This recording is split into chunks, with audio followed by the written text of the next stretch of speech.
നമസ്കാരം. ലൈംഗികാതിക്രമ കേസുകളിൽ നമ്മുടെ പൊതുബോധം ഇരയ്ക്കൊപ്പമാണെന്ന് തോന്നുമ്പോഴും പലപ്പോഴും ആ നീതിബോധത്തിന് പക്ഷം മാറിപ്പോകുന്നുണ്ടോ? കേരളത്തിലടക്കം സംഭവിച്ച പല കേസുകളിലും ആരോപിതർ തങ്ങൾക്ക് പ്രിയപ്പെട്ടവരോ സുഹൃത്തുക്കളോ അല്ലെങ്കിൽ ഒരേ രാഷ്ട്രീയ പാർട്ടിയിൽ വിശ്വസിക്കുന്നതോ ആകുന്ന സാഹചര്യം വരുമ്പോൾ ആക്രമണത്തിനെതിരായ നിലപാടുകൾക്ക് കൂടുതൽ മയം സംഭവിക്കുന്നുണ്ടോ? സമീപകാലത്തെ നിരവധി കേസുകൾ നമ്മുടെ മുമ്പിൽ നിൽക്കെ നമ്മുടെ നീതിബോധം പൂർണ്ണമായും പക്ഷപാതരഹിതമാണോ എന്ന് പരിശോധിക്കുകയാണ്. നീതിബോധം പക്ഷം പിടിക്കുന്നു. സ്വാഗതം.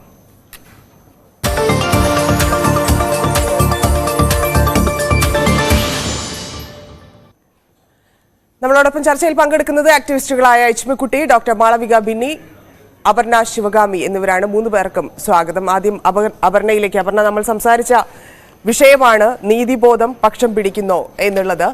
ഈ നീതിബോധം എന്നുള്ളത് പലർക്കും പലതാവുന്ന, ഇല്ലെങ്കിൽ നിലപാടെടുക്കുന്നതിൽ പല വിഷയങ്ങൾ വരുന്ന, ഒരേപോലെ സഞ്ചരിച്ചിരുന്ന ആളുകളിൽ പോലും ഒരേപോലെ ഒറ്റക്കെട്ടായി നിന്ന പല വിഷയങ്ങളിലും പല അഭിപ്രായങ്ങളും പല നിലപാടുകളിലേക്കും പോകുന്ന സാഹചര്യം പ്രത്യേകിച്ച് ഫെമിനിസ്റ്റുകൾക്കിടയിൽ ഇപ്പോൾ ഉണ്ടാകുന്നുണ്ടോ? എന്തുകൊണ്ടാണ് എല്ലാ വിഷയത്തെയും ഒരുപോലെ കാണാൻ സാധിക്കാത്തത്? ഇത് ശരിക്കും കേരളത്തിലെ ഒരു 1-2 വർഷത്തിന്റെ ഉള്ളിലാണ് ഈ പറഞ്ഞ ലൈംഗികാതിക്രമങ്ങളുമായി ബന്ധപ്പെട്ട് നമ്മൾ കുറ്റാരോപിതരോട് ഏത് തരത്തിലുള്ള നിലപാടാണ് എടുക്കേണ്ടത് എന്നുള്ളതിനെ പറ്റി വളരെ വ്യത്യസ്തമായ ചർച്ച, തർക്കങ്ങൾ, വഴക്കോളം എത്തുന്ന, കേരളത്തിലെ ഫെമിനിസ്റ്റ് ഗ്രൂപ്പുകൾ രണ്ടായി പിരിഞ്ഞു എന്നൊക്കെ തോന്നിപ്പിക്കുന്നത് പോലത്തെ ഇതിലേക്ക് എത്തുന്ന ഒരു അവസ്ഥയിൽ എത്തിയിട്ടുള്ളത്. തീർച്ചയായിട്ടും ഏതൊരു സ്ത്രീപക്ഷ ചിന്തയുള്ള ഏതൊരാൾക്കും ഒരൊറ്റ പക്ഷമേ ഉള്ളൂ. അത് നീതിയുടെ പക്ഷമാണ്, കൃത്യമായിട്ടും ഇരയോടൊപ്പമാണ് എന്നുള്ളതിൽ ഒരു സംശയമില്ല. കുറ്റാരോപിതനെ പക്ഷെ നമുക്കല്ല അതിനകത്ത് നീതി ന്യായങ്ങളൊന്നും വിധിക്കാനുള്ള അവകാശം നമുക്കല്ലാത്തതുകൊണ്ട് നമ്മൾ ഏതെങ്കിലും തരത്തിലുള്ള ശിക്ഷാരീതികളൊന്നും അവർക്ക് നേരെ ആരോപിക്കുന്നുമില്ല. പക്ഷെ ഉറപ്പായിട്ടും ഇരയ്ക്കൊപ്പം നിൽക്കുക എന്ന നിലപാടിൽ മാത്രമാണ് ഒരു സ്ത്രീപക്ഷ ചിന്തയുള്ള ഒരാൾ നിൽക്കേണ്ടതെന്ന് തന്നെ ഞാൻ കരുതുന്നു. പക്ഷേ ഈ ഇരയെ നമ്മളിപ്പോ സ്ഥിരം പറയുന്നത് ഇരയ്ക്കൊപ്പം എന്നതിനപ്പുറത്തേക്ക് അതിജീവിത എന്നൊരു പദമാണ് നമ്മൾ ഉപയോഗിക്കുന്നത്. ഒരു ഇര എല്ലാ കാലത്തും ഇരയായി നിലനിൽക്കുകയാണോ വേണ്ടത്? ആ ആളെ അതിജീവിത ആക്കേണ്ടതുണ്ടോ എന്നുള്ളതാണ് നമ്മുടെ ചോദ്യം. തീർച്ചയായിട്ടും അതിജീവിത ആക്കണമെങ്കിൽ അതിനുള്ള ഒരു മാനസിക ധൈര്യവും അല്ലെങ്കിൽ ഞാൻ നേരത്തെ പറഞ്ഞതുപോലെ സമീപകാലത്തെ പല കേസുകളിലും ഈ പറയുന്ന അതിജീവിത എന്ന വാക്ക് ഉപയോഗിക്കുന്ന പോലുമില്ല. ഇര എന്നതിൽ ഒതുങ്ങിപ്പോവുകയാണ്. ഇനി ആരും ഇരകളാവാതിരിക്കട്ടെ എന്ന് ഉപയോഗിക്കേണ്ട, ഇല്ലെങ്കിൽ ആ വാക്ക് പ്രയോഗിക്കേണ്ട സാഹചര്യം പല കേസുകളും, ഇപ്പൊ പ്ലീഡർ കേസാണെങ്കിൽ പോലും അത്തരത്തിലൊരു സാഹചര്യത്തിലേക്ക് പോയിരിക്കുന്നു. ഈ പറയുന്ന നമ്മൾ വിശ്വസിച്ചിരുന്ന പലരും ഭയങ്കര ധൈര്യത്തോടെ സമീപിക്കുന്ന ആളുകൾ പോലും ഇതിൽ വ്യത്യസ്ത അഭിപ്രായങ്ങൾ പ്രകടിപ്പിക്കുമ്പോൾ ഉണ്ടാകുന്ന ഒരു സങ്കടത്തിന്റെ പുറത്തു നിന്നാണ് ഞാൻ ചോദിക്കുന്നത്. അതെ, തീർച്ചയായിട്ടും. ഇത് ഈ നീതി എന്ന് പറയുന്നത് നമ്മളോടൊപ്പം നിൽക്കേണ്ടവർക്കാണ് നീതി കിട്ടേണ്ടത് എന്നുള്ള ഒരു ബോധം എങ്ങനെയാണ് മനുഷ്യർക്ക് ഉണ്ടാവുന്നതെന്ന് എനിക്ക് മനസ്സിലാവുന്നില്ല. നമ്മുടെ ഏറ്റവും പ്രിയപ്പെട്ട ആളായിരിക്കും, പക്ഷെ മറ്റൊരാളോട് ചെയ്യുന്നത് നീതികേടാണെങ്കിൽ അത് പറഞ്ഞു കൊടുക്കാനുള്ള, നിങ്ങൾ ഈ ചെയ്തത് ശരിയല്ല, നോക്കൂ ഇത് തിരുത്തേണ്ടതുണ്ട് എന്ന് പറഞ്ഞു കൊടുക്കേണ്ടതിന് പകരം നമുക്കൊരാളോടുള്ള അടുപ്പവും ഉടപ്പവും അനുസരിച്ച് നമ്മുടെ നീതി സങ്കല്പം, നമ്മുടെ ഇടപെടലുകൾ, പക്ഷം പിടിക്കലുകളൊക്കെ മാറുന്നുണ്ട്. അത് ശരിക്കും ഏത് തരത്തിലാണിത് പറയേണ്ടതെന്നുള്ളത് ശരിക്കും അതിന് അക്കാര്യത്തിൽ നമുക്ക് ഒരു നിസ്സഹായത തന്നെയാണ് ഉള്ളത്. പക്ഷെ അതിന്റെ കൂടെ ഞാൻ ഇടയ്ക്കിടയ്ക്ക് പക്ഷേ വെക്കുന്നത് എന്താന്ന് വെച്ചാല്, പിന്നെ ഏത് തരത്തിലാണ് നമുക്ക് അതിജീവിതയാക്കാൻ ഈ പരിമിതി എന്നൊരു വാക്ക് പറഞ്ഞ ഞാൻ അതിലാണ് ഊന്നാൻ വിചാരിക്കുന്നത്. എന്ന് വെച്ചാൽ നീതിയിലേക്ക് എത്താനുള്ള ഈ ബുദ്ധിമുട്ട്, പല കാര്യങ്ങളിലുമുള്ള പരിമിതികൾ, അത് ഓരോ കേസിനനുസരിച്ചായിരിക്കും, ആളുകൾക്കനുസരിച്ചായിരിക്കും, സംഭവങ്ങൾക്ക്. ഇപ്പം സിവിക് ചന്ദ്രന്റെ കേസ് വരുമ്പോൾ സിവിക് ചന്ദ്രൻ എന്നോട് പെരുമാറുന്നത് പോലെ ആയിരിക്കില്ല അപർണയോട് പെരുമാറുന്നത്, ഇല്ലെങ്കിൽ മറ്റൊരാളോട് പെരുമാറുന്നത്. അപ്പൊ പലർക്കും പല അനുഭവങ്ങളായിരിക്കും ഒരു മനുഷ്യനിൽ നിന്നുണ്ടാവുന്നത്. പക്ഷേ ഞാനൊരു ആരോപണം ഉന്നയിച്ചാൽ എവിടെ നിൽക്കണം, ഇല്ലെങ്കിൽ നമ്മൾ ഈ പക്ഷത്ത് നിൽക്കുന്ന ആളുകളാണ് എന്ന് പറഞ്ഞുകൊണ്ട് നമുക്ക് മറുപക്ഷം ചാടി നിന്ന് സംസാരിക്കാൻ എങ്ങനെ സാധിക്കുന്നു എന്നുള്ളതാണ് ഇതിനകത്തുള്ള പ്രശ്നം. നമ്മൾ ഇരയാക്കപ്പെട്ട ആളുടെ ഒപ്പം നിന്നുകൊണ്ട് മറ്റേയാൾക്ക്, ഇപ്പൊ ഇതിനകത്ത് ഒരുപാട് സുഹൃത്തുക്കൾ പറഞ്ഞത്, മറ്റേയാളെ ഒറ്റപ്പെടുത്താനോ അങ്ങനെ ജീവിതം വഴിമുട്ടുന്ന രീതിയിലാക്കാനോ ഞങ്ങൾ തയ്യാറല്ല എന്നുള്ളതാണ്. ആ തരത്തിലുള്ള, ഇപ്പം ഒരാൾ കേസിന് പോവുകയാണെങ്കിൽ കേസിന് പോകുന്ന അതിജീവിതയ്ക്കൊപ്പം അല്ലെങ്കിൽ ഇരയ്ക്കൊപ്പം നിന്നുകൊണ്ട് മറ്റേയാളെ ഇതിനകത്ത് നിങ്ങളുടെ ഭാഗത്തു നിന്നുണ്ടായ തെറ്റ് ഇന്നതാണ്, അതിൽ നിങ്ങൾക്ക് കുറ്റബോധമുണ്ടോ, കുറ്റബോധം ഉണ്ടാകേണ്ടതല്ലേ, ആ രീതിയിൽ സംസാരിക്കുകയും കൃത്യമായിട്ടും അയാൾ പറയുന്ന ഒരു മാപ്പ് അല്ലെ ഒരു കുറ്റ ഏറ്റുപറയൽ ഒക്കെ അതിജീവിതയെ സംബന്ധിച്ച് എത്രത്തോളം മനസമാധാനം ഉണ്ടാക്കുന്ന, അത് അവർക്ക് കിട്ടുന്ന നീതിയാണെന്നേ അല്ല ഞാൻ പറയുന്നത്. പക്ഷെ എന്നോട് ചെയ്ത നീതികേട് അഡ്രസ് ചെയ്തല്ലോ, അതിനെപ്പറ്റി ഏറ്റുപറയാൻ തയ്യാറായല്ലോ, ഈ ലോകം മുഴുവൻ എന്നെ കുറ്റപ്പെടുത്തുന്ന അല്ലെങ്കിൽ എന്റെ മേലേക്ക് പഴി ചാരാൻ കാത്തിരിക്കുന്ന ഒരു സമയത്ത് ഇത് ഏറ്റെടുക്കാനും ആ അർത്ഥത്തിലെങ്കിലും ഒരു ചെറിയ നീതിയുടെ വശത്തേക്ക് തിരിയാനെങ്കിലും തയ്യാറായല്ലോ എന്നൊരു സമാധാനമെങ്കിലും ഒരു കുറ്റാരോപിതൻ അതിജീവിതയ്ക്ക് കൊടുക്കേണ്ടതുണ്ട്, ഇരയ്ക്ക് കൊടുക്കേണ്ടതുണ്ട്. കൂടെ നിൽക്കുന്നവർ കൃത്യമായിട്ടും അതിനുവേണ്ടി അയാളെ പ്രേരിപ്പിക്കുകയെങ്കിലും ചെയ്യേണ്ടതുണ്ട് എന്നാണ് എനിക്ക് തോന്നുന്നത്. ഇവിടെ മറ്റൊന്ന് ഇപ്പൊ നമ്മൾ കേട്ടിട്ടുണ്ട്, ഇവിടുത്തെ രാഷ്ട്രീയ പാർട്ടികൾ ഉപയോഗിക്കുന്നത് വീര്യം കുറഞ്ഞ പീഡനം എന്നൊക്കെ പറഞ്ഞുകൊണ്ട്. അപ്പം അത് പറയുന്നതിൽ പോലുമുള്ള ആ ഒരു ബുദ്ധിമുട്ട്, അത് കേൾക്കുന്നവർക്കുണ്ടാവുന്ന ഒരു മാനസികാവസ്ഥയെക്കുറിച്ച് പോലും മനസ്സിലാക്കാതെയുള്ള പല വാക്കുകളും ഉപയോഗിച്ച് അതിനെ നിസാരമായി കാണുന്നുണ്ട്, അതിനെ പല രീതിയിലും അളന്ന് തരം തിരിച്ചൊക്കെ സംസാരിക്കുന്നുണ്ട്. അപ്പം ഇത് ഏത് കാറ്റഗറിയാണ്? ഇല്ലെങ്കിൽ ശിക്ഷയുടെ കാര്യത്തിൽ പോലും ഈ ഭിന്നാഭിപ്രായം ഉണ്ടാവുന്നത് അത് ജസ്റ്റ് ഒരു ടച്ചാണ്, ഇല്ലെങ്കിൽ അതൊരു മറ്റെന്തെങ്കിലും പ്രവൃത്തിയാണ്, ഇല്ലെങ്കിൽ അത് ബലാത്സംഗമാണ് എന്നതിനനുസരിച്ച് അയാളുടെ സ്വഭാവത്തെ ഇല്ലെങ്കിൽ അവർ ചെയ്ത ആ പ്രവൃത്തിയെ ന്യായീകരിക്കുന്നത് എന്തുകൊണ്ടായിരിക്കും? ആ ഒരു ടച്ചിൽ എന്തിനാ കുട്ടിക്ക് അങ്ങനെ തോന്നി എന്നൊക്കെ ചോദിച്ചിട്ടുള്ള പല സംഭവങ്ങളും ഉണ്ട്. പ്രത്യേകിച്ച് പെൺകുട്ടികൾ, ഇപ്പോൾ വരുന്ന എഴുത്തുകാരുൾപ്പെടെയുള്ള പെൺകുട്ടികൾ അനുഭവിക്കുന്ന ഒരു വലിയ പ്രശ്നമാണിത്. അതിനെന്തിനാണ് ഇത്ര പ്രശ്നം ഉണ്ടാക്കുന്നതെന്ന് ചോദിക്കുന്നത്, അത് എന്ത് ധൈര്യത്തിലാണ് അങ്ങനെ ചോദിക്കാൻ സാധിക്കുക, പ്രത്യേകിച്ച് ഈ ഫ്രണ്ട് ലൈനിൽ നിൽക്കുന്ന ആളുകൾക്ക്? അല്ല, ഇത് എന്റെ അനുഭവമാണ്, ഈ ലോകത്തുള്ള എല്ലാവരുടെ അനുഭവം എന്നുള്ള ജനറലൈസേഷന്റെ ഒരു പ്രശ്നമാണ്. എന്റെ അനുഭവം എന്ന് പറയുന്നത് എന്റെ സത്യമാണ്, അത് ഞാൻ പറഞ്ഞാൽ അതിനപ്പുറത്തേക്ക് വേറെ ഒന്നുമില്ല. അത് ഒരു നോട്ടമാകാൻ, ചിലപ്പോ ഒരാളുടെ സാന്നിധ്യം പോലും എനിക്ക് പ്രശ്നമാവാം, ഒരാൾ അപ്പുറം ഉണ്ട് എന്നുള്ള തോന്നൽ പോലും എനിക്ക് പ്രശ്നമാവാം. അതൊക്കെ ഓരോ വ്യക്തികളുടെ ജീവിത സാഹചര്യമോ മാനസികാവസ്ഥകളോ ഒക്കെ ആയിട്ട്, ചിലപ്പോ ഇന്നലെ ഉണ്ടായിരുന്ന ഒരു അന്തരീക്ഷമായിരിക്കില്ല ഇന്ന് എന്നെ അസ്വസ്ഥരാക്കുന്നത്. ഓരോ സാഹചര്യത്തിനനുസരിച്ച് അത് മാറും. പക്ഷെ പണ്ട് കാലം മുതലേ സ്ത്രീകളുടെ ഇത്തരം എല്ലാ അനുഭവങ്ങളും നിരന്തരമായിട്ട് റദ്ദ് ചെയ്യുകയോ മറ്റേതെങ്കിലും വഴിയിൽ സ്ത്രീകൾ തന്നെ കുറ്റക്കാരായി മാറുകയോ ചെയ്യുന്ന ഒരവസ്ഥയുണ്ട്. സത്യമായിട്ടും അങ്ങനെ ഉണ്ടായ നിസ്സഹായതയിൽ നിന്നാണ് ഇപ്പൊ പറയുന്ന ദണ്ഡനീതി ഫെമിനിസത്തിലേക്ക് ശരിക്കും സ്ത്രീകൾ എത്തിപ്പെടുന്നത്. കാലങ്ങളായിട്ട് നീതികേട് അനുഭവിച്ച് ഇനി കുറ്റാരോപിതനായാൽ മതി, കുറ്റം തെളിയിക്കുക പോലും വേണ്ട, ഇയാൾ ശിക്ഷിക്കപ്പെടണം എന്നുള്ള ഒരു വാശിയിലേക്ക്, ഒരു പകയിലേക്ക് സ്ത്രീകൾ എത്തിച്ചേരുന്നത് അത് ഇരയാക്കപ്പെടുന്ന ആള് മാത്രമല്ല എന്ന് ആലോചിച്ചോണം. അവരോട് അനുഭാവം പ്രകടിപ്പിക്കുന്ന, അവരുടെ അവസ്ഥ മനസ്സിലാകുന്ന ഓരോ സ്ത്രീക്കും ഇപ്പൊ ഇങ്ങനെ തോന്നിപ്പോവാണ്. നമ്മുടെ ഉള്ളിൽ നമുക്കറിയാം നീതിന്യായ വ്യവസ്ഥ ഇവിടെ ഉണ്ട്, അവിടെ കേസ് കൊടുക്കുന്ന കാര്യങ്ങളിൽ അവിടെ പരിഹാരം ഉണ്ടാവും എന്ന് പ്രതീക്ഷ. ശരി, ഞാൻ അപർണയിലേക്ക് തിരിച്ചു വരാം. നമ്മളോടൊപ്പം എച്ച്മുകുട്ടിയും ഡോക്ടർ മാളവിക ബിനിയും ചേരുന്നുണ്ട്. എച്ച്മുകുട്ടി, സമീപകാലത്തെ നിരവധി കേസുകൾ നമ്മുടെ മുമ്പിൽ നിൽക്കുന്നു. നമ്മുടെ നീതിബോധം അത് പൂർണ്ണമായും പക്ഷപാത രഹിതമാണോ എന്നാണ് നമ്മൾ പരിശോധിക്കുന്നത്. എന്താണ് അഭിപ്രായം? നമ്മുടെ നീതിബോധം പൂർണ്ണമായിട്ടും പക്ഷപാതമുക്തമാണെന്ന് കേസുകൾ കാണുമ്പോൾ ഒരിക്കലും തോന്നിയിട്ടില്ല. കാരണം എപ്പോഴും വിധി വരുന്നതായാലും അതല്ല കേസുകളുടെ പരിചരണം നടക്കുന്ന ഒരു സമയമാണെങ്കിലും എല്ലായ്പ്പോഴും തന്നെ കാണപ്പെടുന്നത് ഒരു വേട്ടക്കാരൻ, ഇര എന്നൊക്കെയുള്ള വാക്കുകൾ ഉപയോഗിക്കാതെ അങ്ങനെ പറയുകയാണെങ്കിൽ തന്നെ സ്ത്രീയുടെ ഭാഗം പറയുന്ന ആളുകൾ വളരെ കുറവായിട്ടാണ് കാണാറ്. മിക്കവാറും എല്ലാ കാര്യത്തിലും സ്ത്രീയുടെ ഭാഗം സംസാരിക്കുക, അവളുടെ പ്രശ്നങ്ങൾ എന്താണ് എന്ന് സംസാരിക്കുക, അങ്ങനെയുള്ള ആളുകൾ വളരെ കുറവായിട്ടാണ് കാണാറുള്ളത്. എല്ലാവരും ഏതെങ്കിലും ഒക്കെ രീതിയിൽ പുരുഷന്റെ വശം കൂടുതൽ കൂടുതൽ പറയുന്നതായിട്ട്. താങ്കൾക്ക് എപ്പോഴാണ് ഈ ഫെമിനിസം സംസാരിച്ചുകൊണ്ടിരുന്ന, ഇല്ലെങ്കിൽ ഫെമിനിസ്റ്റുകൾ എന്ന് അറിയപ്പെട്ടുകൊണ്ടിരുന്ന, ഇവിടെ വർക്ക് ചെയ്തുകൊണ്ടിരുന്ന ആളുകൾ, സ്ത്രീകൾക്ക് വേണ്ടി വലിയ രീതിയിൽ സംസാരിക്കുകയും പോരാട്ടം നടത്തുകയും ചെയ്തുകൊണ്ടിരുന്ന ആളുകൾ ഈ പുരുഷന് വേണ്ടി കൂടി സംസാരിക്കുമ്പോൾ, ഇല്ലെങ്കിൽ പ്രതിസ്ഥാനത്തുള്ള ആൾക്ക് വേണ്ടി കൂടി സംസാരിക്കുമ്പോൾ അതെന്ത് മാറ്റമായിട്ടാണ് താങ്കൾ കാണുന്നത്? ഞാനത് പുരുഷ മേധാവിത്വത്തിന്റെ തന്നെ മറ്റൊരു മുഖമായിട്ടാണ് കാണുന്നത്. കാരണം അങ്ങനെ അങ്ങനെ പുരുഷന് വേണ്ടി സത്യത്തിൽ എല്ലാ ഏജൻസികളും സംസാരിക്കുന്നുണ്ട്. സ്ത്രീകൾക്ക് വേണ്ടി സംസാരിക്കാനാണ് ആരും ഇല്ലാത്തത്. അപ്പോ ഫെമിനിസ്റ്റുകൾ എന്ന് പറയുമ്പോ പൊതുവെ എല്ലാവരും വിചാരിക്കുക അവര് സ്ത്രീകളുടെ പ്രശ്നങ്ങളിലാണ്, സ്ത്രീകൾക്ക് വേണ്ടിയിട്ടാണ് സംസാരിക്കുന്നത്, സ്ത്രീകളോടായിരിക്കും അവരുടെ അനുതാപം ഉണ്ടാവുക എന്നൊക്കെയാണ് പൊതുവെ എല്ലാവരും വിചാരിക്കുക. പക്ഷെ ഫെമിനിസ്റ്റുകളും ഈ പറഞ്ഞതുപോലെ പുരുഷന് വേണ്ടി തന്നെ സംസാരിക്കുന്നത് കാണുക എന്നുള്ളതാണ്.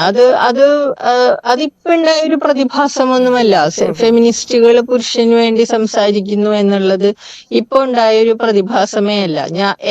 എനിക്ക് ഉണ്ടായ ജീവിതാനുഭവങ്ങളില് തീർച്ചയായിട്ടും 30 കൊല്ലം മുമ്പാണ് എന്റെ പ്രശ്നം എന്ന് പറയുകയാണെങ്കിൽ പോലും അന്ന് ഫെമിനിസത്തിന്റെ തുടക്കത്തിൽ ഉണ്ടായിരുന്ന എല്ലാ ഫെമിനിസ്റ്റുകളും പുരുഷന് വേണ്ടി മാത്രമേ സംസാരിച്ചിട്ടുള്ളൂ. നമ്മളുടെ ഫെമിനിസം, കേരളത്തിൽ ഫെമിനിസത്തിന്റെ ഒരു തുടക്കക്കാരി എന്ന് പറയുന്ന സാറ ടീച്ചർ ഉൾപ്പെടെ പുരുഷന് വേണ്ടി മാത്രമാണ് സംസാരിച്ചിട്ടുള്ളത്. സ്ത്രീക്ക് വേണ്ടി സംസാരിക്കുന്നത് എന്റെ കാര്യത്തിൽ എനിക്ക് നേരിട്ട് ഞാൻ അനുഭവിച്ചിട്ടുള്ളതാണ്. ഞാൻ വരാം. ശ്രീമതി ഡോക്ടർ മാളവിക ബിന്നി, ഇവിടെ ഫെമിനിസ്റ്റ് പ്രസ്ഥാനത്തിന്റെ പോക്ക് അത് പുറകിലേക്കാണ് എന്ന് പറയിപ്പിക്കുന്നതിലേക്ക് ഇത്തരം സംഭവങ്ങൾ, ചില വിഷയത്തിലെങ്കിലും എടുക്കുന്ന നിലപാടെടുക്കായ്മകൾ ഇതൊക്കെ കൊണ്ടുപോകുന്നില്ലേ?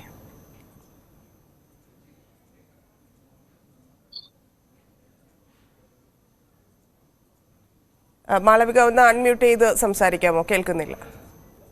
സോറി. ആദ്യം തന്നെ പറഞ്ഞു വെക്കേണ്ടത്, ഇപ്പം എനിക്ക് തോന്നുന്ന ഒരു തെറ്റായിട്ടുള്ള ഒരു പ്രൊജക്ഷൻ ഉണ്ട്. അതായത് കേരളത്തിലെ ഫെമിനിസ്റ്റുകൾ 2 ചേരിയിലാണ് എന്നുള്ള രീതിയിൽ. അങ്ങനെ 2 ചേരി എന്നുള്ള ഒരു പദം തന്നെ തെറ്റാണ്. കാരണം പല പല ചിന്താധാരകളിലുള്ള ഫെമിനിസ്റ്റുകളും ഫെമിനിസങ്ങളും കേരളത്തിൽ തന്നെയുണ്ട്. ഇപ്പൊ മാർക്സിസ്റ്റ് ചിന്താധാരയിലുള്ള ഫെമിനിസ്റ്റുകളുണ്ട്, ഇന്റർസെക്ഷണൽ ഫെമിനിസ്റ്റ്. ഇപ്പൊ ഞാനൊക്കെ ഐഡന്റിഫൈ ചെയ്യുന്നത് അംബേദ്കറേറ്റ് ഇന്റർസെക്ഷണൽ ഫെമിനിസത്തിനോട് ചേർന്നാണ്. ലിബറൽ ഫെമിനിസ്റ്റുകളുണ്ട്. അങ്ങനെ ഒരുപാട് സെൻട്രിസ്റ്റ് ആയിട്ടുള്ള ഫെമിനിസ്റ്റുകളുണ്ട്. അങ്ങനെ ഒരുപാട് ചിന്താധാരയിലുള്ള പല പല രീതിയിൽ ഫെമിനിസത്തിനെ മനസ്സിലാക്കുന്ന, എന്നാൽ എല്ലാം തന്നെ ലിംഗനീതിയിൽ അടിസ്ഥിതമായിട്ടുള്ള ഫെമിനിസങ്ങൾ കേരളത്തിൽ നിലനിൽക്കുന്നുണ്ട്. അത് വളരെ ഒരു ഹെൽത്തി ആയിട്ടുള്ള ഒരു കാര്യമാണെന്ന് വിചാരിക്കുന്ന ഒരാളും കൂടിയാണ്. കാരണം അങ്ങനെ ചർച്ചകൾ വരണം, പുതിയ രീതിയിലുള്ള നീതിബോധങ്ങൾ ഉണ്ടായി വന്നേ പറ്റും. അത് അക്കാദമികമായിട്ടും അനക്കാദമികമായിട്ടും തന്നെ നടക്കേണ്ടതാണ്. അപ്പം ഈ കഴിഞ്ഞ ഒരു കുറച്ച് ദിവസങ്ങളില് എനിക്കൊന്ന് സോഷ്യൽ മീഡിയ വഴി ഒരു സർട്ടൺ സെറ്റ് ഓഫ് പീപ്പിൾ, ഒരു ചെറിയ വിഭാഗം മനുഷ്യരെങ്കിലും ഒരു വാട്സാപ്പ് ഗ്രൂപ്പിനെ കേന്ദ്രീകരിച്ചുകൊണ്ട് അവിടെയുള്ള എല്ലാ ആൾക്കാരും ഒരേ രീതിയിലാണ്, ഞാൻ പേരെടുത്ത് തന്നെ പറയാം, അതിജീവിതകൾക്കൊപ്പം എന്ന് പറഞ്ഞൊരു വാട്സാപ്പ് ഗ്രൂപ്പിനെ കേന്ദ്രീകരിച്ചാണ് പറയുന്നത്. അതിലുള്ള എല്ലാ ഫെമിനിസ്റ്റുകളും ഒരേ രീതിയിൽ ചിന്തിക്കുന്നത് എന്നതുപോലെയുള്ള ഒരു തെറ്റായിട്ടുള്ള ഒരു പ്രചരണം അതിനകത്തോട്ട്. ഇപ്പൊ ഞാനും ആ ഗ്രൂപ്പിൽ ഉണ്ടായിരുന്നതാണ്. പക്ഷെ ആ ഗ്രൂപ്പിൽ തന്നെ പല രീതിയിൽ സംസാരിക്കുന്ന, പല രീതിയിൽ ചിന്തിക്കുന്ന, ഇവൻ നീതിയെക്കുറിച്ച് പല പല സങ്കല്പങ്ങളുള്ള, എങ്ങനെയാണ് ഒരു വേട്ടക്കാരനെ അല്ലെങ്കിൽ കുറ്റാരോപിതനെ ഹാൻഡിൽ ചെയ്യേണ്ടത് എന്നുള്ളതിൽ വ്യത്യസ്തമായിട്ടുള്ള അഭിപ്രായങ്ങളുള്ള ആൾക്കാർ അതിനകത്തുണ്ട്. ക്യാൻസൽ കൾച്ചറിനെ കുറിച്ച് ഇപ്പം ഇതൊരു അക്യൂസ്ഡ് ആയിട്ടുള്ള, കുറ്റാരോപിതനായിട്ടുള്ള ഒരാളുടെ കൂടെ മറ്റ് ഫെമിനിസ്റ്റുകൾ നിൽക്കുകയാണെങ്കിൽ, അല്ലെങ്കിൽ സ്ത്രീവാദം പറയുന്നവർ നിൽക്കുകയാണെങ്കിൽ അവരെ ക്യാൻസൽ ഔട്ട് ചെയ്യണോ, അല്ലെങ്കിൽ അങ്ങനെ ഒരു ക്യാൻസൽ കൾച്ചറിൽ നമ്മൾ കൂട്ടു നിൽക്കരുത് എന്ന് പറയുന്നവരും ആ ഗ്രൂപ്പിൽ തന്നെയുണ്ട്. അപ്പം ഇതൊരു കോൺസ്പിറസി പോലെ അവതരിപ്പിക്കുന്നതിൽ വലിയ ദുഃഖമുണ്ട്. കാരണം വലിയ ഡൈവേഴ്സിറ്റി നമുക്ക് ഈ ഫെമിനിസ്റ്റ് ധാരകളിൽ തന്നെ കാണാൻ പറ്റും. ഇപ്പൊ പലപ്പോഴും ഇതിൽ സംഭവിക്കുന്നത് എന്താന്ന് പറഞ്ഞാല് ഫെമിനിസ്റ്റുകൾ തമ്മിൽ തല്ലാണ് എന്നുള്ള ഒരു പ്രചരണം ചിന്തിക്കണം എന്നൊന്നും നമുക്ക് പറയാൻ പറ്റില്ല. പക്ഷേ ഇങ്ങനെ ഒരു മൂവ്മെന്റ് ഉണ്ട്, നമുക്ക് ഇവിടെ ഇത്രയും ആളുകളുണ്ട് സംസാരിക്കാൻ, അതാണ് വലിയ ആശ്വാസം. കേരളത്തിനെ സംബന്ധിച്ച് നമ്മൾ ഏറ്റവും ആശ്വസിച്ചുകൊണ്ടിരുന്ന ഒരു കാര്യം അതാണ്. ഇത്ര പേർ ശബ്ദമുയർത്താനുണ്ട്, അത് അനുഭവമുള്ളവരും അനുഭവങ്ങൾ കേട്ടവരുമായിട്ടുള്ള നിരവധി പേരുണ്ട് എന്നുള്ളതാണ്, സാംസ്കാരിക പ്രവർത്തകർ പ്രത്യേകിച്ച്. അപ്പൊ അങ്ങനെ ഒരു മൂവ്മെന്റ് ഇല്ലെങ്കിൽ അങ്ങനെ ഒരു ഗ്രൂപ്പ് ഓഫ് ആൾക്കാർ അതിനുവേണ്ടി നിൽക്കുമ്പോൾ അതിനുള്ളിൽ ഇത്തരം പ്രശ്നങ്ങൾ പുറത്തേക്ക് അറിയുന്നു എന്നുള്ളത് മറ്റൊരു കാര്യം. പുറത്ത് അറിയുന്നു, അത് നമുക്കനുസരിച്ച് നമ്മുടെ താല്പര്യത്തിനനുസരിച്ച് നമുക്ക് അതിനെ എന്ത് വേണമെങ്കിലും ആക്കാം. പ്രത്യേക രാഷ്ട്രീയ പാർട്ടിയിൽപ്പെട്ട ആളുകളാവുമ്പോൾ അവർക്ക് നീതി എന്നത് അവരുടെ ഭാഗത്തും, ഇല്ലെങ്കിൽ മറ്റൊരു രാഷ്ട്രീയ പാർട്ടിയാവുമ്പോൾ അവരുടെ ഭാഗത്തുമാവുന്ന പല സംഭവങ്ങളും ഇവിടെ നടക്കുന്നു എന്നുള്ളതാണ്. പക്ഷേ ഈ ശിക്ഷയുടെ കാര്യത്തിൽ ഇപ്പം ഞാൻ നേരത്തെ അപർണയോട് ചോദിക്കുകയായിരുന്നു, ശിക്ഷയുടെ കാര്യത്തിൽ പോലും ഭിന്നാഭിപ്രായം. ഒരാൾ കുറ്റക്കാരനാണ് എന്ന് തെളിഞ്ഞതിന് ശേഷം അയാൾ ചെയ്ത പ്രവൃത്തി ചെറുതോ വലുതോ എന്നതിനനുസരിച്ച് മാത്രം അയാളെ മാറ്റി നിർത്തുകയോ, ഇപ്പോൾ KLF പോലെയുള്ള സ്ഥലങ്ങളിൽ ആളുകളെ മാറ്റി നിർത്തേണ്ടി വരുന്നതിൽ പലർക്കും അഭിപ്രായ വ്യത്യാസം ഉണ്ടാവുന്നത് എന്തുകൊണ്ടാണ്, അല്ലെങ്കിൽ അങ്ങനെ ഒരു സാഹചര്യം ഉണ്ടായി വരുന്നത് എന്തുകൊണ്ടാണ്? അത് മോശമല്ലേ? പക്ഷെ അങ്ങനെ ഇപ്പം നമുക്ക് ചെറുതോ വലുതോ ഒരാളുടെ ലൈംഗിക അതിക്രമം ചെറുതോ വലുതോ എന്ന് നിശ്ചയിക്കുന്ന ആരാണ്? ഇപ്പം ഞാനൊരു സർവൈവറോ അല്ലെങ്കിൽ ഞാനൊരു വിക്ടിമോ ആണെന്ന് നമ്മൾ കരുതുക. അപ്പം വെളിയിൽ നിൽക്കുന്ന നോക്കുന്ന ആൾക്ക് ഞാൻ നേരിട്ട ഒരു ലൈംഗിക അതിക്രമണം ചെറുതായിട്ട് തോന്നാം. എനിക്ക് നേരിട്ടിട്ടുള്ള മൊളസ്റ്റേഷനിൽ എന്നോടത് റേപ്പ് ഒന്നും അല്ലല്ലോ എന്ന് പറഞ്ഞ ആൾക്കാർ വരെയുണ്ട്. അപ്പം ഇതിന്റെ ഒരു പാരാമീറ്റർ നിശ്ചയിക്കുന്നത് ആരാണ് എന്നുള്ളൊരു ചോദ്യം വളരെ പ്രസക്തമാണ്. അപ്പം അതുകൊണ്ട് തന്നെ നമ്മൾ ആരും ഒരു ലൈംഗിക അതിക്രമണത്തിന് ഒരാളെ കൊന്നു കളയണം എന്ന് പറയുന്ന രീതിയിലുള്ള ദണ്ഡനീതി ഫെമിനിസ്റ്റുകൾ കേരളത്തിൽ ഇല്ല.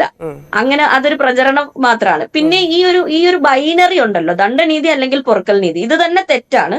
ഇതിന് യൂസ് ചെയ്യുന്ന ഈ പദങ്ങൾ വളരെ മിസ്ലീഡിംഗ് ആയിട്ടുള്ള, ആൾക്കാരെ തെറ്റിദ്ധരിപ്പിക്കുന്ന രീതിയിലുള്ള പദങ്ങളാണ്. ഇപ്പൊ ദണ്ഡനീതി എന്ന് പറയുന്നത് തന്നെ ആ ഒരു കോയിനേജ് തന്നെ എത്രത്തോളം തെറ്റാണ് എന്ന് നമ്മൾ വിലയിരുത്തേണ്ടതുണ്ട്.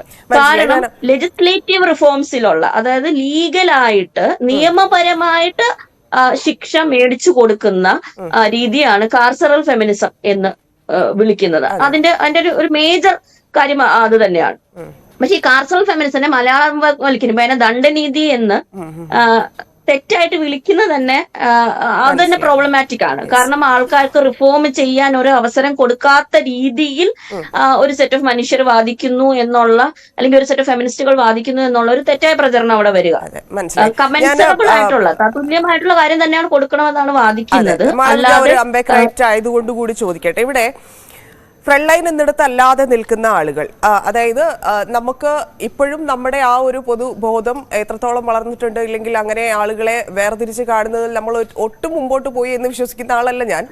അപ്പം അങ്ങനെ ആ ലൈനിൽ നിൽക്കുന്ന ആളുകളുടെ വിഷയങ്ങളിൽ ശബ്ദമുയരാതെ വരുന്നത്, ഇല്ലെങ്കിൽ ഉയർന്ന നിലയിൽ മാത്രമുള്ളവർക്ക് നീതി എന്ന കാര്യത്തിലേക്ക് കടക്കുന്നത്, ഇതൊക്കെ എത്രത്തോളം ബുദ്ധിമുട്ട്, പ്രത്യേകിച്ച് ഈ തലമുറയല്ല വരും തലമുറകൾക്കും ഇത് കണ്ടിട്ടാണ്, ഇല്ലെങ്കിൽ ഇതിൽ എന്ത് ശിക്ഷ, ഇല്ലെങ്കിൽ എന്ത് സംഭവിച്ചു, ഈ പറയുന്ന വിഭാഗങ്ങൾക്ക് എന്ത് സംഭവിച്ചു, ദളിതർക്ക് എന്ത് സംഭവിച്ചു, ദളിതരായിട്ടുള്ള റൈറ്റേഴ്സ്, അത് ഗേൾസിന് എന്ത് സംഭവിച്ചു എന്നൊക്കെയുള്ള കാര്യങ്ങളിൽ വലിയ, അതായത് പിന്നീടും ഫൈറ്റ് ചെയ്തുകൊണ്ടേയിരിക്കുക, കാലങ്ങളായിട്ട് തുടരുന്ന അതേ ഫൈറ്റ് നമ്മൾ വീണ്ടും ചെയ്തുകൊണ്ടിരിക്കുന്ന സാഹചര്യത്തിലേക്ക് കൊണ്ടുപോകുന്ന ആളുകൾ ഇപ്പോഴുമുണ്ട്. അത് ഈ ഗ്രൂപ്പിനുള്ളിൽ നിന്ന് തന്നെ ശബ്ദമുയരുന്നു, അത്തരത്തിലുള്ള ശബ്ദങ്ങൾ അവിടെ നിന്ന് തന്നെ ഉയരുന്നു എന്നുള്ളത് ആശങ്ക ഉണ്ടാക്കുന്നുണ്ടോ? അതെ, അത് ആശങ്ക ഉണ്ടാക്കുന്ന കാര്യം തന്നെയാണ്. അതിപ്പോ ദളിത് ബഹുജൻ സ്ത്രീകളുടെ കാര്യത്തിലോ അല്ലെങ്കിൽ മാർജിനലൈസ്ഡ് ആയിട്ടുള്ള അരികുവൽക്കരിക്കപ്പെട്ടിട്ട് ഉള്ള മറ്റു ഗ്രൂപ്പുകളിൽ നിന്ന്, ഇപ്പൊ ട്രൈബൽ ഗ്രൂപ്പ്, മുസ്ലിം ഗ്രൂപ്പിൽ നിന്നുള്ള സ്ത്രീകളുടെ കാര്യം, സ്ത്രീകളുടെയോ അല്ലെങ്കിൽ മേ ബി ക്യൂർ മനുഷ്യരുടെയോ കാര്യങ്ങൾ വരുമ്പോൾ വലിയ നിശബ്ദത പലപ്പോഴും നമ്മൾ കാണാറ്. നിശബ്ദത മാത്രമല്ല, വളരെ ആക്റ്റീവ്, അതിന്റെ ഓപ്പോസിറ്റ് ആയിട്ട് നിൽക്കുന്ന ഗ്രൂപ്പ് പലപ്പോഴും വളരെ ആക്റ്റീവായിട്ട് ക്യാമ്പയിൻ വരെ ചെയ്യാറുണ്ട് എന്നുള്ളത്. അപ്പൊ ആ ഒരു സമയത്ത് നമ്മൾ അക്യൂസ്ഡിന്റെ ഹ്യൂമൻ റൈറ്റ്സിനേക്കാൾ ഉപരി ഈ സർവൈവറിന്റെ ട്രോമയാണ് അല്ലേ നമ്മൾ അഡ്രസ്സ് ചെയ്യേണ്ടത്. അല്ലെങ്കിൽ നമ്മളിപ്പോ ഇന്ത്യയിലെ സ്റ്റാറ്റിസ്റ്റിക്സ് തന്നെ എടുത്തു നോക്കുക, 2017 സ്റ്റാറ്റിസ്റ്റിക് ആണെന്ന് തോന്നുന്നു, പറയുന്നത് ഇന്ത്യയിൽ എവറി 2 hours ഒരു സവർണ സ്ത്രീ റേപ്പ് ചെയ്യപ്പെടുകയാണെങ്കിൽ എവറി 19 to 22 മിനിറ്റില് ആണ് ഒരു ദളിത് സ്ത്രീ റേപ്പ് ചെയ്യപ്പെടുന്നത്. അത്രയ്ക്ക് വേഴ്സ് ആയിട്ട് നിൽക്കുന്ന ഒരു സിറ്റുവേഷൻ ആണെന്നും കൂടെ നമ്മൾ മനസ്സിലാക്കണം. ആ ഒരു സമയത്താണ് നമ്മൾ പലപ്പോഴും ഈ ഒരു ലൈംഗിക അതിക്രമം അനുഭവിച്ച് അതിപ്പം ഏതറ്റത്തിലാണെങ്കിലും അനുഭവിച്ച ഒരു സ്ത്രീയുടെ ഐഡന്റിറ്റി, അവരുടെ ഐഡന്റിറ്റി ഇമ്പോർട്ടന്റ് ആണല്ലോ. അപ്പോഴാണ് ആ ഇഷ്യൂ ഇന്റർസെക്ഷണൽ ആകുന്നത്. അല്ലാതെ എല്ലാത്തിനും ഒരേ നിയമം എന്നുള്ള രീതിയിൽ, അല്ലെങ്കിൽ എല്ലാത്തിനും ഒരേ ശിക്ഷ എന്നുള്ള രീതിയിൽ നമുക്ക് കാണാനേ പറ്റില്ല. പിന്നെ ഇതിനോടൊപ്പം ചേർത്ത് പറയേണ്ട ഒരു കാര്യമാണ്, ഇപ്പൊ പലപ്പോഴും വെസ്റ്റേൺ ആയിട്ടുള്ള, ഇപ്പൊ ബ്ലാക്ക് ഫെമിനിസത്തിൽ നിന്നൊക്കെ കടമെടുത്തിട്ടുള്ള ഐഡിയാസ് ആണ് നമ്മൾ കേരളത്തില് ദളിത് മനുഷ്യരെയും ആദിവാസി മനുഷ്യരെയൊക്കെ മനസ്സിലാക്കാൻ, പർട്ടിക്കുലർലി ഇതുപോലുള്ള വയലൻസുകൾ നടക്കുമ്പോൾ മനസ്സിലാക്കാൻ നമ്മൾ യൂസ് ചെയ്യുന്ന മോഡലുകൾ. പക്ഷെ നമ്മൾ അതിൽ മനസ്സിലാക്കേണ്ടത് പലപ്പോഴും കാസ്റ്റ് എന്ന് പറയുന്ന ഒരു കാര്യം ഇവിടെ ഒന്നും എക്സിസ്റ്റ് ചെയ്യുന്നില്ല. അത് US-ലാണെങ്കിലും യൂറോപ്പിലാണെങ്കിലും ഒന്നും എക്സിസ്റ്റ് ചെയ്യുന്നില്ല. ഇവിടെ ജാതി നിലനിൽക്കുന്നത് കൊണ്ട് തന്നെ ബാക്കിയുള്ള ലോകത്തുള്ള സിറ്റുവേഷനെക്കാളും വളരെ കോംപ്ലക്സ് ആയിട്ടുള്ള സങ്കീർണമായിട്ടുള്ള ഒരു സിറ്റുവേഷൻ ആണ് നമുക്ക് കേരളത്തിലും ഇന്ത്യയിലും ഉള്ളത്. വളരെ ക്ലിയർ ആണ്. ഇപ്പൊ മൃദുല ദേവിയൊക്കെ അന്ന് ഉന്നയിച്ച കാര്യങ്ങളിലൊക്കെ എങ്ങനെ ആളുകൾ പ്രതികരിച്ചു എന്നുള്ളതിന്റെ എക്സാമ്പിൾ മാത്രം മതി ഇത്തരത്തിലുള്ള വിഷയങ്ങളിൽ നമുക്ക് അതിന്റെ ഒരു പിക്ചർ കിട്ടാൻ. ഞാൻ വരാം. അപർണ, ഇവിടെ നേരത്തെ നമ്മൾ പറഞ്ഞതുപോലെ ആളുകൾ തമ്മിലുള്ള അഭിപ്രായത്തിലുള്ള ഭിന്നിപ്പ് നമുക്ക് മനസ്സിലാക്കാം. പലരും, നമ്മൾ 4 പേരാണെങ്കിലും 4 പേർക്കും 4 അഭിപ്രായമായിരിക്കും പല വിഷയങ്ങളിലും. പക്ഷേ അവിടെ ഒരു ഈഗോ കൂടി കയറി വരുമ്പോൾ ഉണ്ടാകുന്ന ഈ പറയുന്ന ഫെമിനിസം എന്നുള്ള, അല്ലെങ്കിൽ ഫെമിനിസ്റ്റുകൾ എന്നുള്ള ആ ഒരു ഇടത്തിൽ സംഭവിക്കുന്ന ബുദ്ധിമുട്ട്, അത് ഒരു ഗ്രൂപ്പായിക്കോട്ടെ, ഗ്രൂപ്പിൽ നിന്ന് ആളുകൾ ഇറങ്ങിപ്പോകുന്നതായിക്കോട്ടെ, ഇല്ലെങ്കിൽ നിലപാടിനോട് യോജിക്കാൻ പറ്റാതെ മിണ്ടാതിരിക്കുന്നതായിക്കോട്ടെ, അങ്ങനെയുള്ള പല സംഭവങ്ങളും ഈ പറഞ്ഞ ഗ്രൂപ്പിൽ സംഭവിക്കുന്നു. പക്ഷേ ഇതിനപ്പുറത്തേക്കും മൊത്തത്തിൽ നമ്മൾ നോക്കുമ്പോൾ പുറത്തുനിന്ന്, ഇപ്പം ഞാൻ നോക്കുമ്പോൾ കഴിഞ്ഞ ഈ ഒരു സമീപകാലത്ത് സംഭവിച്ച പല വിഷയങ്ങളിലും, അത് സെലിബ്രിറ്റീസിന്റെ വിഷയമല്ല, ഇല്ലെങ്കിൽ അങ്ങനെ ഉയർന്ന നിലയിലിരിക്കുന്ന ആളുകളുടെ വിഷയമല്ല, സാധാരണ പെൺകുട്ടികൾ പീഡിപ്പിക്കപ്പെട്ട അല്ലെങ്കിൽ ലൈംഗിക അതിക്രമത്തിന് ഇരയായ സാഹചര്യങ്ങളിൽ പോലും മിണ്ടാതിരിക്കുന്നത് എന്തുകൊണ്ടാണ്? അവിടെ എന്തിനാണ് ഈ ഈഗോ? ഇപ്പോ ഗവൺമെന്റ് ലീഡർ ആയിരുന്ന ഒരാള്, അയാൾക്കെതിരെ ഒരു കേസ് വരുന്നു. 60ഓളം ദിവസം അയാൾക്ക് യാതൊരു കുഴപ്പവും കൂടാതെ ഒളിവിൽ കഴിയാൻ പറ്റുന്നു. അതിനുശേഷം ആണ് അറസ്റ്റിലാവുന്നത് പോലും. കേസ് രജിസ്റ്റർ ചെയ്തിട്ടുണ്ടെങ്കിൽ അറസ്റ്റിലാവുന്നത്. അത്രയും കാലം, അതായത് ഒടുവിൽ അയാൾ അറസ്റ്റിലായി കഴിഞ്ഞിട്ട് വളരെ സെലക്റ്റീവ് ആയിട്ടുള്ള, അതായത് ചില കാര്യങ്ങളിൽ നമ്മുടെ കണ്ണടഞ്ഞിട്ടേ ഉണ്ടാവുള്ളൂ. അത് നമ്മൾ കണ്ടില്ല എന്ന് നമ്മൾ ഇങ്ങോട്ട് വിചാരിക്കുകയാണ്. ഓക്കെ, നമുക്ക് എല്ലാ കാര്യങ്ങളിലും എല്ലാ മനുഷ്യരും പ്രതികരിച്ചോണം എന്നൊന്നും അല്ല. പക്ഷെ ചില സ്ഥാനമാനങ്ങൾ, ചില പ്രസ്ഥാനങ്ങൾ, അതിനോടൊക്കെ ചേർന്ന് നിൽക്കുന്നവരുടെ കുറ്റകൃത്യങ്ങൾ നമുക്ക് വളരെ ലൈറ്റായിട്ട്, ലഘുവായിട്ട് അനുഭവപ്പെടുകയാണ്. ഇതിൽ നമ്മൾ പ്രതികരിക്കേണ്ടതില്ല, അല്ലെങ്കിൽ അതിന്റെ വഴിക്ക് നടന്നോട്ടെ, ഇക്കാര്യത്തിൽ ഇപ്പൊ എന്റെ പ്രതികരണം എന്തിനാണ്?